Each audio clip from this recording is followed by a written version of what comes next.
Hi everyone, welcome back. I hope you all have been well and good and prospering even as your souls prosper. Today I'd like to tell you my story of how I got married at age 22. But before I do so, I would like to welcome all my new viewers. I'm so happy to have you guys here with us today. I hope that you are blessed by today's discourse. And if you like my content, show by a thumbs up, thumbs up, thumbs up. Remember to subscribe, like, share the content so that somebody else can be blessed. So I got married for the very first time at age 22.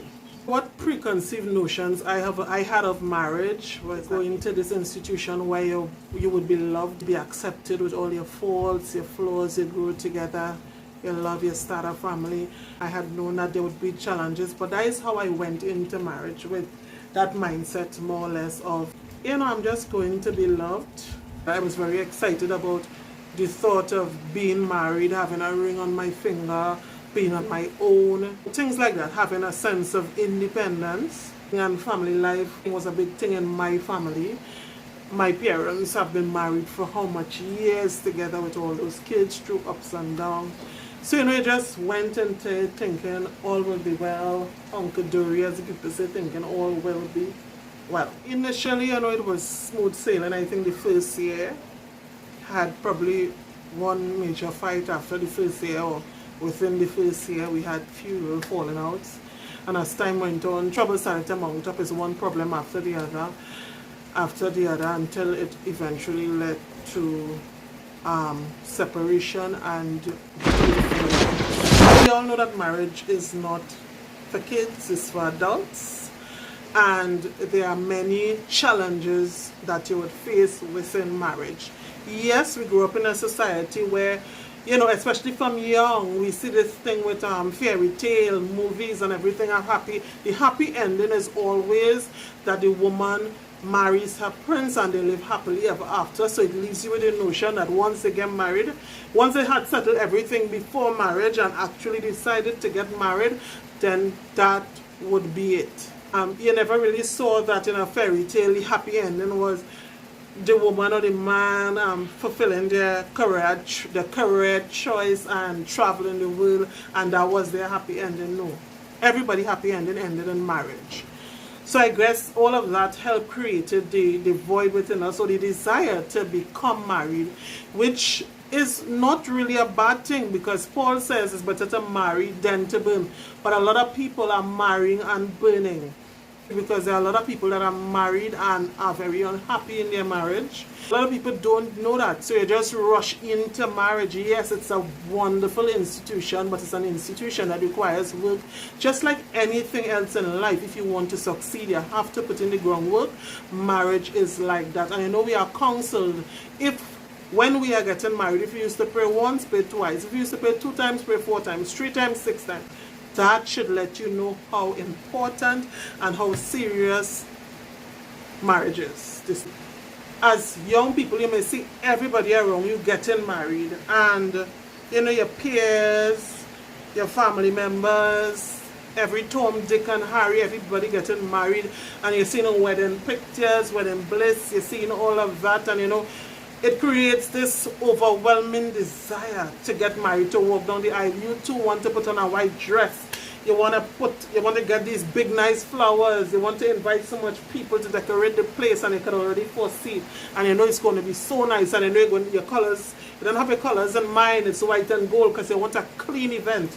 And you're going to have it by the beach, and wow, and you're going to hire this photographer because they do good pictures, whoever the photographers are. You have these things in mind. Focusing on the wedding day and not necessarily on the marriage. You see, after the wedding is just the start of it. The wedding is just the public declaration of your love. And after this year whereof the honeymoon period, and you enter into a different stage in the marriage.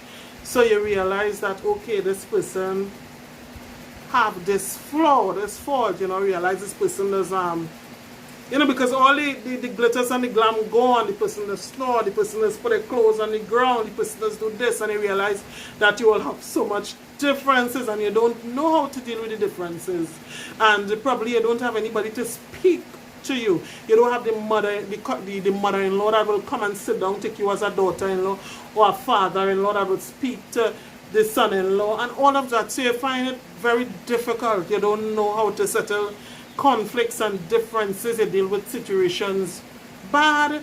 You know, you have people in your marriage. You talk to this one, you talk to that one, you go and tell them about your husband, you go and tell them about your wife. Your family have issue with your husband, your family have issue with your wife, and you feel like if you're there, everything just falling apart.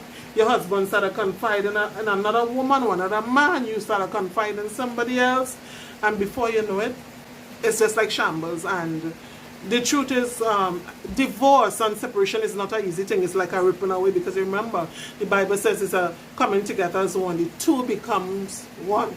So divorce isn't easy. Even in my situation, we were separated before. But even at that time, when divorce came, it wasn't easy. It's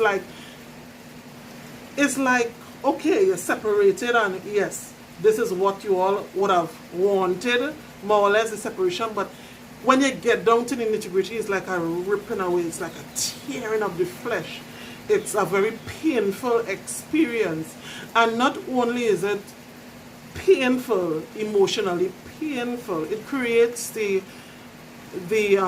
feeling of, again, inadequacy the same way, because you failed. What did I do wrong? How? Failure, this level of failure, I don't take it well. You know, oh, my marriage is a failure. What could I have done differently to change it?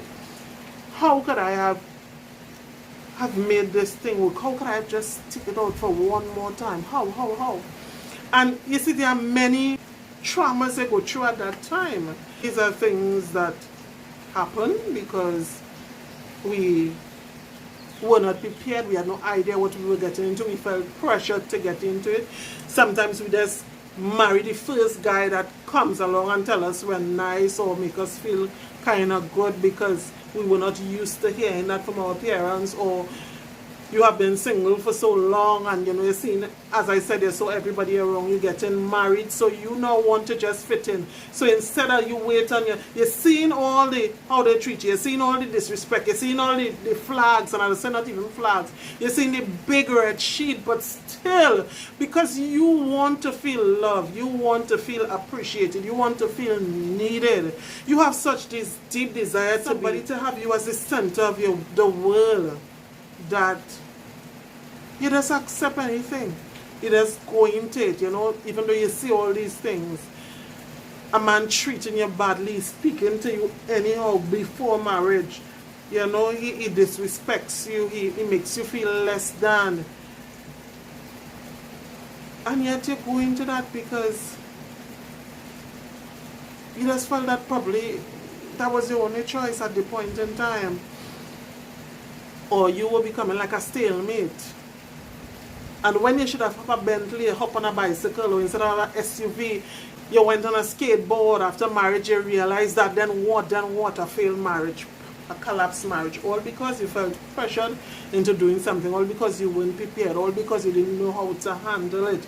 All because you didn't have the proper system. And mind you, see, if you have the proper support system, like your in-laws, they have a very vital role to play. We hear the side where, you know, the mother-in-law is interfering or whatever the case is. But there are so many marriages where the in-laws band together. That even if something goes wrong, they can envelope them with their love. They talk to them. They sit down with them and tell them, okay, this is the way, or this is not the way, and probably you all should try this or try that. So yes, there's another side to in-laws. All in-laws are not bad. And these are things, even before marriage, you should try to weigh out the family in which you intend to enter into. See, because they are very important. Don't get tired up, you know. Don't think you're going and get married and that is it is you and your husband. These people will impact your marriage somehow or the other. So it's better you have people, you have a working relationship with them, people you can't get along with, because it would affect your marriage. And you know, as a person who got married early, and as I said, my marriage failed, it ended in divorce. Now I see that there are things that I myself could have done differently. Yeah, I'm a strong woman.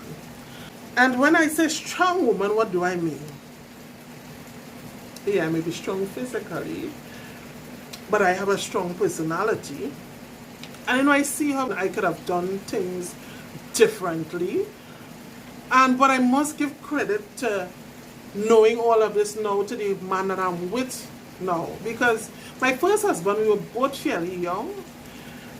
But my current husband, he is a lot more settled. He is a lot older. He taught me so much. He looks for the positive in things and not the negative. He's very encouraging. And folks, marriage could be really, really, really, really lovely.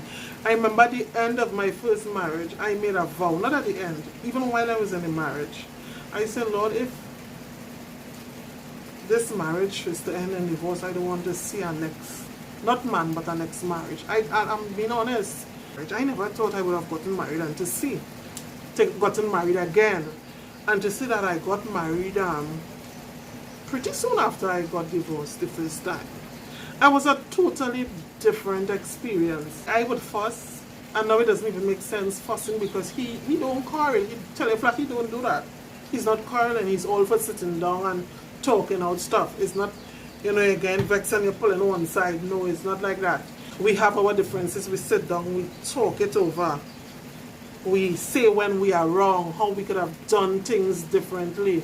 Another important thing, and we have this guideline from the Bible, don't go to bed angry. If we have a disagreement somehow, we don't ever go to bed angry. We deal with things as they come so that nothing piles up and you feel they have this big thing just waiting to explode. I heard a preacher said some time ago, he said you should ask your partner, what can I do to serve you? Or how can I serve you? And when I heard him say the thing, I found the thing to be so funny and so strange. How can I serve you? What can I do to serve you? I know initially with that level of understanding, I thought like, am I his maid? What can I do to serve him? But that's the attitude we should have in marriage. Each spouse should ask the other, what can I do to serve you? It's a place you make compromises because you love people, you compromise both parties. And you do things that would contribute to the happiness of your spouse. And I promise you, when you do these things, marriage is so beautiful. My husband is not a baptized member in church. And the day he looked at me and he said, I got dressed to go to church this Sabbath afternoon. And he said, honey, that dress too short for church. Probably you should put it aside and, consider it for something else. Now, and the dress was more or less knee-length, eh? It was a little above money, a little above money. He said probably you could use it for the office, but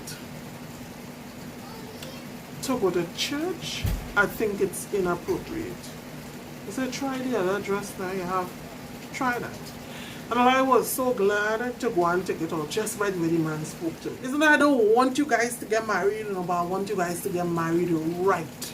Because you get married wrong, it's like, it could be like hell on earth because marriage is attached to eternal salvation. And I want you guys to be happy. I really want you guys to be happy because it's wonderful. It's beautiful to have a good marriage. But you see a bad marriage? I know. And when I say a bad marriage, now both parties, I'm not blaming one side. Because in any failed relationship, there are two persons to blame, not one person. And so I've accepted that in my failed marriage, right? But Olia, you see an unhappy marriage, it better you stay single. Better you travel. Better to call you a mule because they ain't seeing you with a man and you're not making a baby. Like they call me a mule because married and not having children. Better to say, well, you can't get a man or your ways why you can't get a man, you are no different. Better you do all of that before you're married wrong.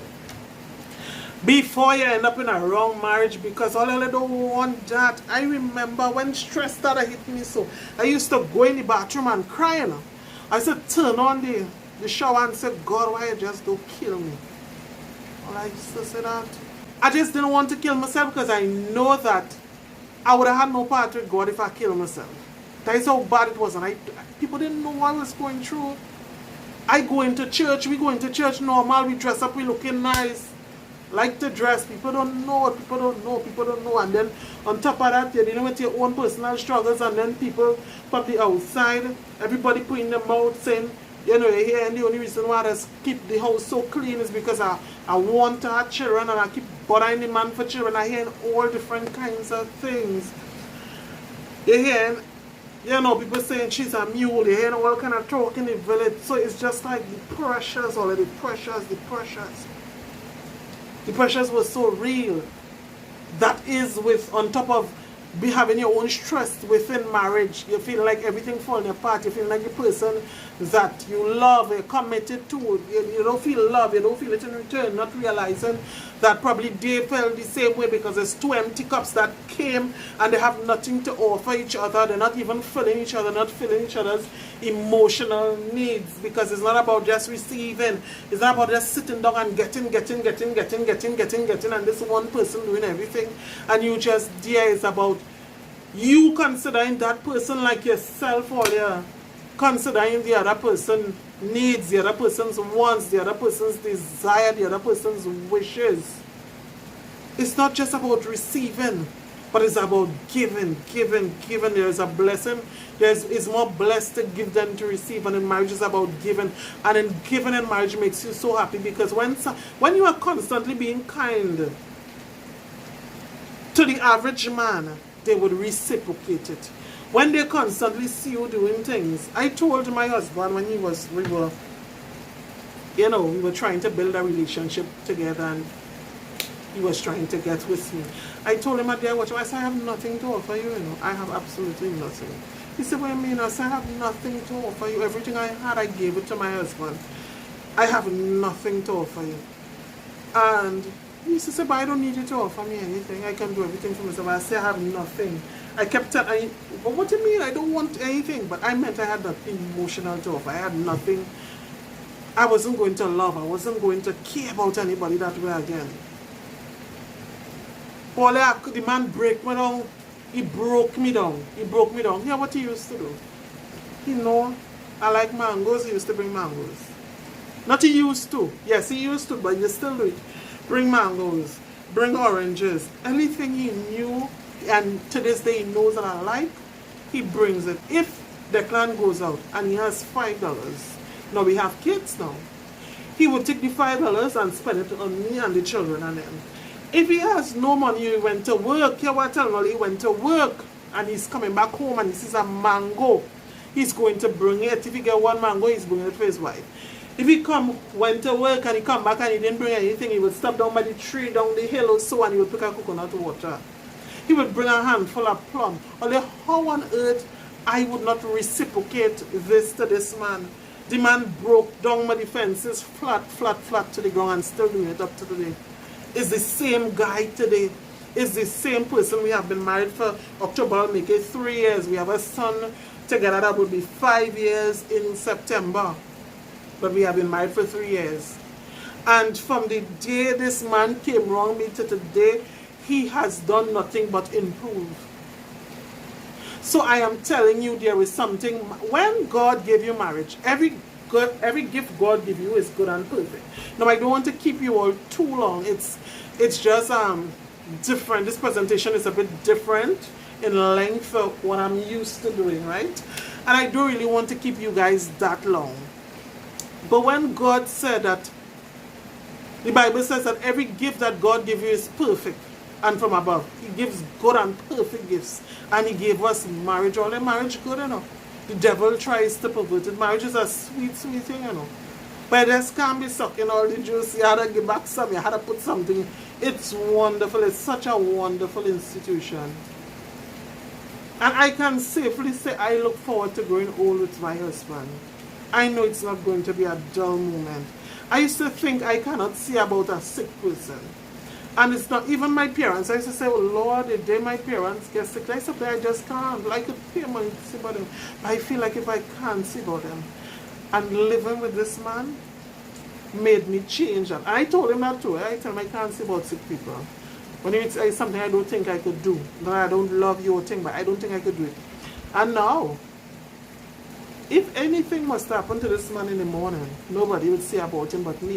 If anything happened to my parents, and it comes to the place where I have to see about them, I would see about them. I would see about them. That is what, I see the world differently. I see the world differently because of the relationship that I have, my marriage relationship. I see it differently because the way my husband treats me. I see it different because he brought so much value to my life, and I'm able to share it back to him, and not only to him, to others. And who know me personally, I'm a changed woman for the better, and I thank God for that. So I'm going to end on this note. I'm not going to keep you guys any longer, but I'm so thankful that you chose to stay with me today. And again, if you are new here, remember to consider subscribing and liking, sharing my videos so that somebody else can be blessed. And stay tuned until I post again. Bye-bye.